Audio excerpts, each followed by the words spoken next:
तो हेलो दोस्तों, स्वागत है आपका आपके अपने ही प्यारे से चैनल द मोशन क्लासेस में। तो भाई आज बड़ा बेहतरीन सा टॉपिक है और ये टॉपिक आपके सामने है। देखिए भाई, आप देख भी रहे हो बाबू कि हमको दर्पण सूत्र साबित करना है, मिरर फॉर्मूला देखना है ना जी।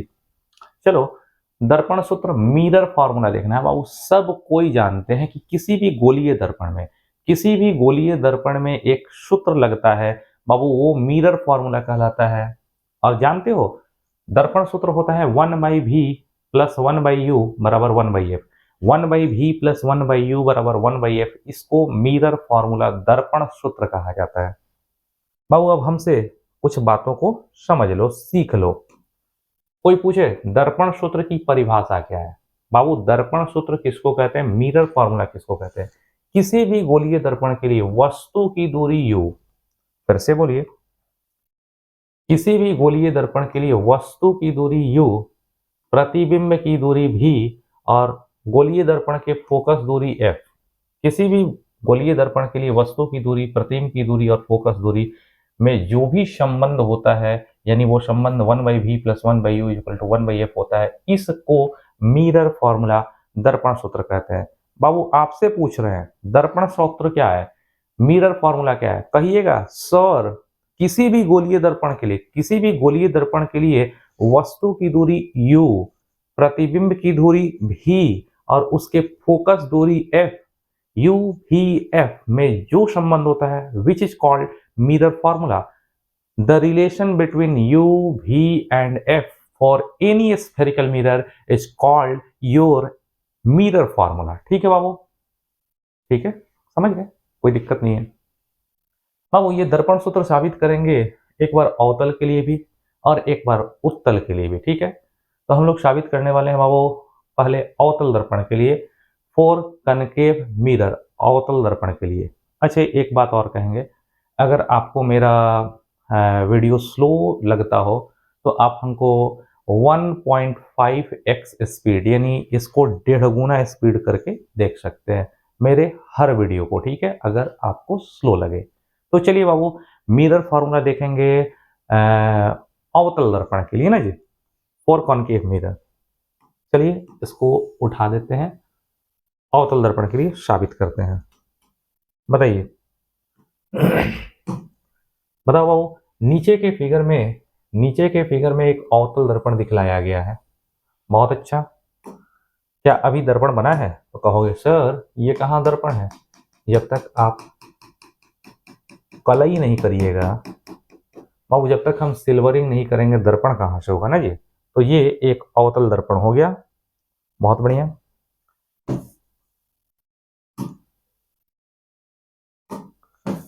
ये बाबू एक अवतल दर्पण है। इस अवतल दर्पण का ये प्रिंसिपल एक्सिस है।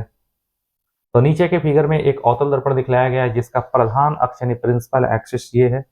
बाबू इस अवतल दर्पण का पोल, इस अवतल दर्पण का पोल यानी ध्रुव P है, इसका फोकस F है, इसका फोकस F है। थोड़ा सेंटर ऑफ कर्वेचर थोड़ा दूरी पर ले लेते हैं, फोकस के डबल दूरी पर यहाँ पे होगा सेंटर ऑफ कर्वेचर, लेकिन हम थोड़ा दूर रख रहे हैं ताकि हमारा फिगर क्लियर हो, ठीक है।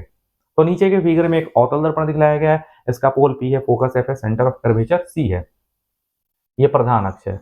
बाबू अब क्या करते हैं,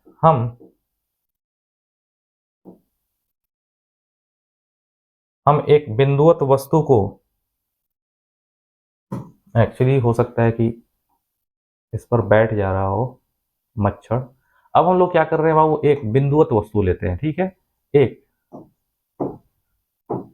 बाबू ये मिरर फॉर्मूला प्रूफ कर रहे हैं ना, तो यहाँ पे इसके प्रधान अक्ष पर हम एक बिंदुवत वस्तु ले लेते हैं। अब हम एक बिंदुवत वस्तु यानी ऑब्जेक्ट वो ले लेते हैं और इसके प्रधान अक्ष पर रख देते हैं बिंदुवत वस्तु। आपसे पूछेंगे बाबू इस वस्तु का प्रतिबिंब निकालना है तो कम से कम कितनी किरण चाहिए? तो आप कहोगे सर इस बिंदु वस्तु का इमेज निकालना है। बाबू बिंदु वस्तु का इमेज निकालना है तो कम से कम 2 किरण चाहिए। इसका प्रतिबिंब निकालना है कम से कम 2 किरण। एक किरण जाएगी बाबू यहाँ पे दर्पण के किसी बिंदु पर पड़ेगी। दर्पण के किसी बिंदु पर जैसे ही ये किरण जाकर के पड़ेगी तो ये अगर प्रिंसिपल एक्सिस के समानांतर जाती ने तब फोकस से गुजरती। लेकिन अगर ये किरण तिरछे गई है, ये तिरछे गई है, तो वो परावर्तन के बाद जब आएगी तो सी और एफ के बीच में कहीं से गुजर जाएगी। तो बाबू हमको ओ का प्रतिबिंब निकालना था ना जी। हमको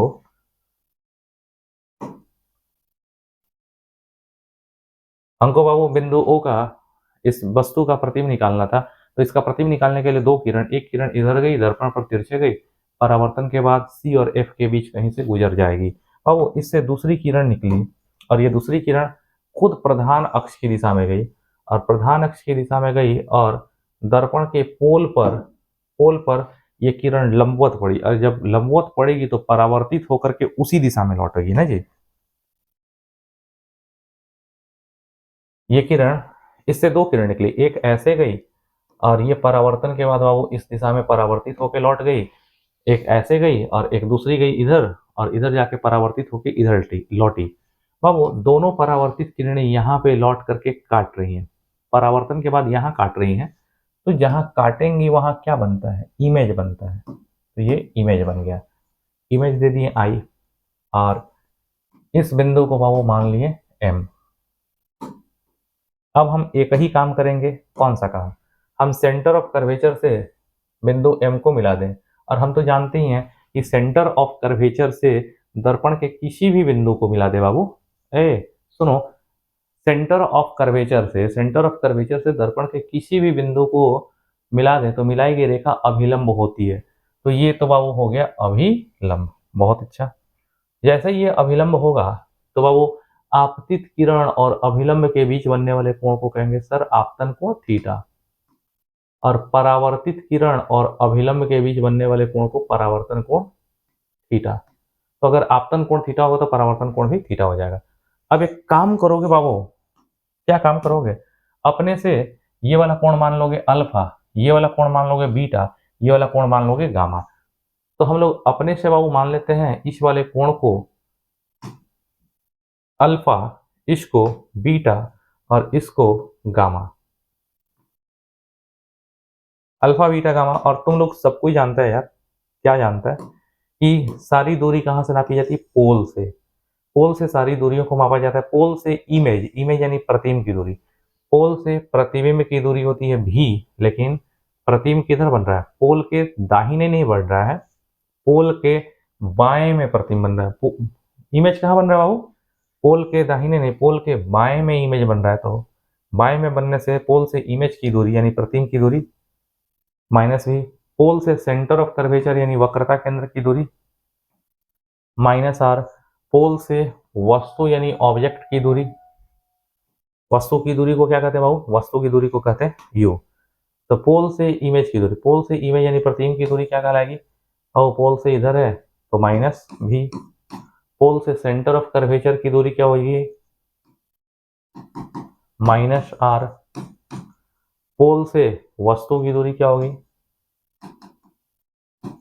माइनस यू। बाबू अब आप सारा चीज लिख चुके हैं, अब विद इन 1 मिनट और 2 मिनट हार्डली सारा चीज हो जाएगा। तो चलो बाबू एक बार ढंग से देख लेते हैं। बाबू हम लोग को गोलीय दर्पण के लिए मिरर फॉर्मूला प्रूफ करना है। मिरर फॉर्मूला किसको कहते हैं बाबू, याद रखना, किसी भी गोलीय दर्पण के लिए वस्तु की दूरी, प्रतिबिंब की दूरी भी और फोकस दूरी के बीच जो संबंध होता है उसको मिरर फॉर्मूला कहते हैं। मिरर फॉर्मूला होता है 1/v प्लस 1/u बराबर 1/f, होता है ना मिरर फॉर्मूला इतना, ठीक है। बाबू अवतल दर्पण के लिए साबित कर रहे थे, तो क्या कहोगे, भाषा अगर तुम्हें लिखना हो तो यही कहोगे बाबू। नीचे के फिगर में एक अवतल दर्पण दिखलाया गया है, नीचे के फिगर में एक अवतल दर्पण दिखलाया गया है। इस अवतल दर्पण का पोल P है, फोकस F है, सेंटर ऑफ कर्वेचर C है। इसके प्रधान अक्ष पर एक बिंदु वस्तु यानी पॉइंट ऑब्जेक्ट O रखा गया है। O का प्रतिबिंब निकालना है तो दो किरण चाहिए, O का प्रतिबिंब निकालना है तो दो किरण, एक किरण दर्पण पर तिरछे जा रही है और परावर्तन के बाद ये C और F के बीच से परावर्तित होकर गुजर जाएगी। एक किरण इधर से गई और दूसरी किरण बाबू प्रधान अक्ष की दिशा में गई और सेंटर ऑफ कर्वेचर से पास की तो दर्पण पर लंबवत पड़ेगी और लंबवत पड़ करके उसी दिशा में वापस लौटेगी। और एक किरण परावर्तन के बाद इधर लौट रही है, दूसरी किरण परावर्तन के बाद इधर लौट रही है, दोनों किरणें परावर्तन के बाद यहाँ काट रही हैं और परावर्तन के बाद जहाँ काटेंगी वहाँ इमेज बनेगा यानी प्रतिबिंब बनेगा। और बाबू हमको पता है कि सारी दूरी पोल से नापी जाती है, तो पोल से इमेज यानी पोल से प्रतिबिंब की दूरी, पोल से इमेज की दूरी, इमेज बाबू दाहिने नहीं है, इमेज बाएं है, तो पोल से इमेज की दूरी -v, पोल से सेंटर ऑफ कर्वेचर यानी वक्रता केंद्र की दूरी -r, पोल से वस्तु की दूरी ऑब्जेक्ट की दूरी -u। बाबू इतना करने के बाद ये अभिलंब के साथ आपतित किरण कितना कोण बनाएगी, आपतन कोण थीटा, परावर्तन कोण थीटा अपने से बनाएगा, ये अल्फा, ये बीटा, ये गामा। अच्छा बाबू एक छोटा सा चीज आप पढ़े भी होंगे, क्या पढ़े होंगे, कोई भी त्रिभुज है, किसी भी त्रिभुज में अगर बाबू ये वाला कोण अल्फा हो, ये वाला कोण बीटा हो, या ये अल्फा हो, ये बीटा हो, तो इसको बाहर बढ़ा देते हैं, तो ये जो बहिष्कोण होता है, बहिष्कोण अल्फा प्लस बीटा, यानी कोई भी बहिष्कोण सामने के दोनों अंतःकोणों के योग के बराबर होता है। आप पढ़े हो कि किसी भी त्रिभुज में जो बहिष्कोण बाहर का कोण होता है दोनों अंतःकोणों के योग के बराबर होता है, ये वाला होगा अल्फा प्लस बीटा। एग्री करते हैं? कहोगे हाँ सर करते हैं, तो करिए भाई। और दूसरा बात आप क्या पढ़े बाबू, दूसरा बात आप ये भी पढ़े हो कि बाबू ये टेढ़ा वाला जो चीज है इसको कहते हैं चाप, ये टेढ़े वाली लंबाई को कहते हैं चाप, चाप की लंबाई l है और ये त्रिज्या और ये त्रिज्या। बाबू ये चाप केंद्र पर कितना कोण बना रहा है, थीटा, तो इसके लिए सूत्र होता है थीटा बराबर l बाई आर, थीटा बराबर l बाई आर, कोण बराबर चाप बटा त्रिज्या। बस ये याद रखो, बन जाएगा।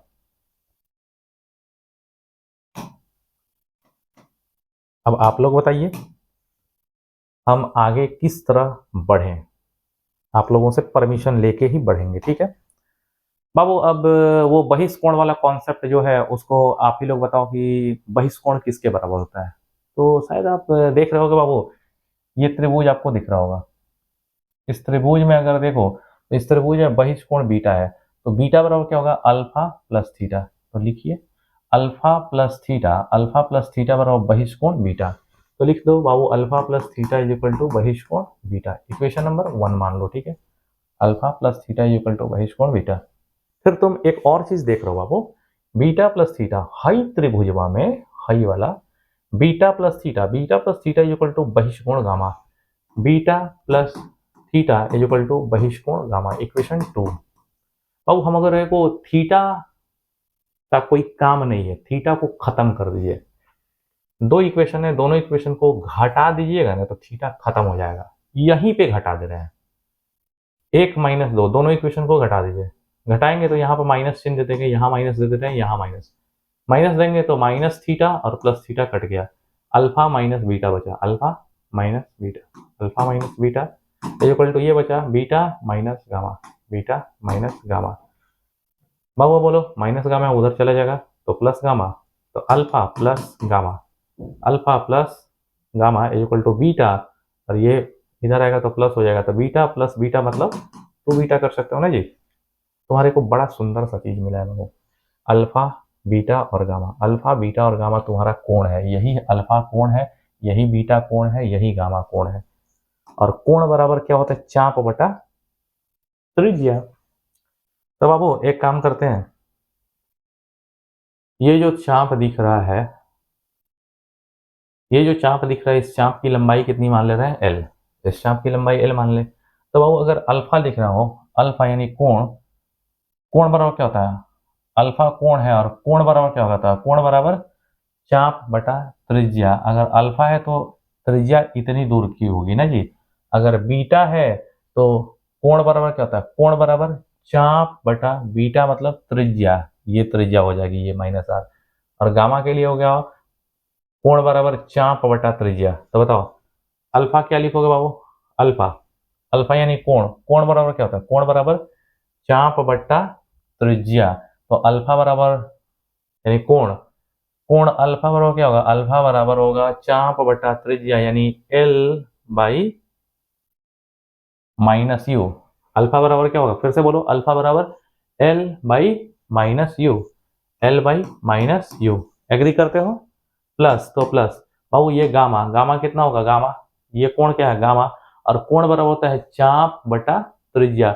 गामा बराबर L by minus V, gamma बराबर L by minus V, L by minus V बराबर 2, तो 2 इक्वल टू 2। और बाबू ये है बीटा, बीटा कोण है और कोण बराबर होता है चाप बटा त्रिज्या, तो बीटा बराबर एल बाई माइनस आर, तो बीटा बराबर L by minus R, L by minus R. समझदार आदमी कहेगा सर माइनस एल और माइनस एल कॉमन ले लो, तो माइनस एल कॉमन ले लिए, माइनस एल कॉमन ले लेंगे तो 1 बाई यू, और माइनस एल कॉमन ले लेंगे तो 1 by V, minus L common तो 1 by U plus 1 by V बराबर, बाबू माइनस एल अलग कर दो तो यार रखो 2 into L by minus R, तो बाबू माइनस से माइनस तो खत्म हो ही जाएगा, ऊपर रहे नीचे रहे कहीं रहे, या माइनस माइनस प्लस हो जाएगा, और एल से एल खत्म हो जाएगा, बचेगा क्या 1 बाई, पहले ये लिख दो 1 by V plus 1 by U, 1 by V plus 1 by U बराबर 2 बाई आर।